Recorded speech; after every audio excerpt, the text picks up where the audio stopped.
Joash was 7 years old when he began to reign, and he reigned 40 years in Jerusalem, and his mother's name was Zibiah of Beersheba. And Joash did that which was right in the eyes of Yahweh all the days of Jehoiada the priest. And Jehoiada took for himself 2 wives, and he begot sons and daughters. And it came to pass after this, that Joash was minded to restore the house of Yahweh. And he gathered together the priests and the Levites, and said to them, Go out to the cities of Judah, and gather of all Israel silver to repair the house of your God from year to year, and see that you hurry the matter. Nevertheless the Levites did not hurry it. And the king called for Jehoiada the chief, and said to him, Why haven't you required of the Levites to bring in out of Judah and out of Jerusalem the tax of Moses the slave of Yahweh, and of the assembly of Israel for the tent of the testimony? For the sons of Athaliah, that wicked woman, had broken up the house of God, and also they bestowed all the dedicated things of the house of Yahweh on the Baalim. So the king commanded, and they made a chest, and set it outside at the gate of the house of Yahweh. And they made a proclamation through Judah and Jerusalem, to bring in for Yahweh the tax that Moses the slave of God laid on Israel in the wilderness. And all the princes and all the people rejoiced, and brought in and cast into the chest until they had made an end.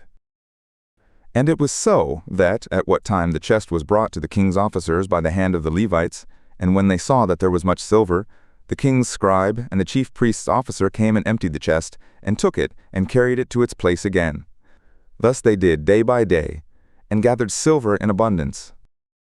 And the king and Jehoiada gave it to such as did the work of the service of the house of Yahweh, and they hired masons and carpenters to restore the house of Yahweh, and also such as wrought iron and bronze to repair the house of Yahweh. So the workmen wrought, and the work of repairing went forward in their hands, and they set up the house of God in its state, and strengthened it. And when they had made an end, they brought the rest of the silver before the king and Jehoiada, of which were made vessels for the house of Yahweh, even vessels with which to minister and to offer, and spoons and vessels of gold and silver. And they offered burnt offerings in the house of Yahweh continually all the days of Jehoiada. But Jehoiada waxed old and was full of days, and he died. He was 130 years old when he died. And they buried him in the city of David among the kings, because he had done good in Israel, and toward God and his house. Now after the death of Jehoiada came the princes of Judah, and made obeisance to the king. Then the king listened to them. And they forsook the house of Yahweh, the God of their fathers, and served the Asherim and the idols. And wrath came upon Judah and Jerusalem for this their guiltiness. Yet he sent prophets to them, to bring them again to Yahweh, and they testified against them, but they would not give ear. And the Spirit of God came upon Zechariah, the son of Jehoiada the priest, and he stood above the people, and said to them, Thus says God, Why do you transgress the commandments of Yahweh, so that you can't prosper? Because you have forsaken Yahweh, he has also forsaken you.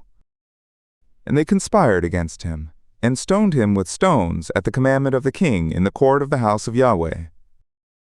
Thus Joash the king didn't remember the kindness which Jehoiada his father had done to him, but slew his son. And when he died he said, Yahweh, look at it, and require it.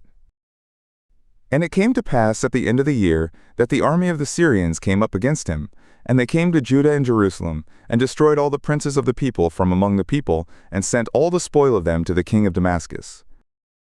For the army of the Syrians came with a small company of men, and Yahweh delivered a very great host into their hand, because they had forsaken Yahweh, the God of their fathers.